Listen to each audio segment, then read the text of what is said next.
শাশুড়ি আম্মুকে নাকি মায়ের মতো ভাবতে হয়, মায়ের মতো ভালোবাসতে হয় এবং কেয়ার করতে হয়।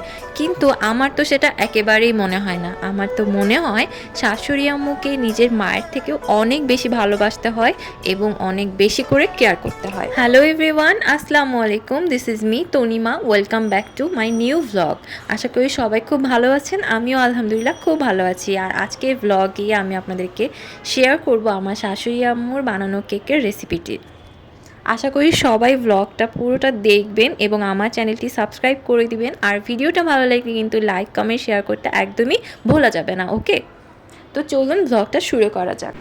প্রথমে আম্মু একটি বড় বোলের মধ্যে 1 কাপ পরিমাণ ময়দা এবং 2 চা চামচ পরিমাণ বেকিং পাউডার এবং 4 চা চামচের মতো কোকো পাউডার দিয়ে দিলেন। যেহেতু আজকে উনি চকলেট কেক বানাবেন আর 4টা ডিম দিয়ে কেকটা বানাবেন, তো এই মেজারমেন্টেই এগুলো দিলেন এবং খুব সুন্দর করে মিশিয়ে নিলেন। এরপরে উনি একটি ব্লেন্ডারের মধ্যে 4টা ডিম একে একে করে দিলেন। দেন 1 কাপ পরিমাণ সয়াবিন তেল এবং 1 কাপ পরিমাণ চিনি আর সেই সঙ্গে 1 চা চামচ পরিমাণ ভ্যানিলা এসেন্স অ্যাড করে খুব সুন্দর করে উনি অনেকক্ষণ ধরে ব্লেন্ড করলেন। প্রায় 1 মিনিটের মতো খুব সুন্দর করে ডিমটার মিশ্রণটা উনি ব্লেন্ড করেন যেন চিনিটা খুব সুন্দর করে ব্লেন্ড হয়ে যায়। আমার শাশুড়ি আম্মু কিন্তু অনেক মজা মজা রান্না করতে পারে। শুধু যে কেক তাই নয়, ওনার হাতে গোলাপ জামুন মিষ্টি খেয়ে তো সবাই পাগল হয়ে যায়। তো ওইটাও আমি আপনাদেরকে শেয়ার করব খুব জলদি।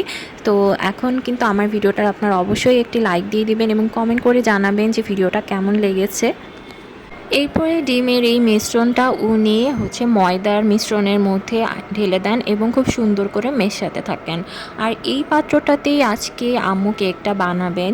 পাত্রটা অনেক আগে, তো এইটাতে কেক খুবই সুন্দর হয়। এটা পুরোটা সিলভারের, তো দেখেই নিলেন। এটাকে ফার্স্টে উনি চুলায় একটু প্রিহিট করে নেন, মানে একটু গরম করে নেন। দেন উনি যেই মিশ্রণটা তৈরি করেছেন সেই মিশ্রণটা এই পাত্রটাতে ঢেলে দেন এবং আবার চুলায় বসিয়ে দেন ঢাকনা লাগিয়ে।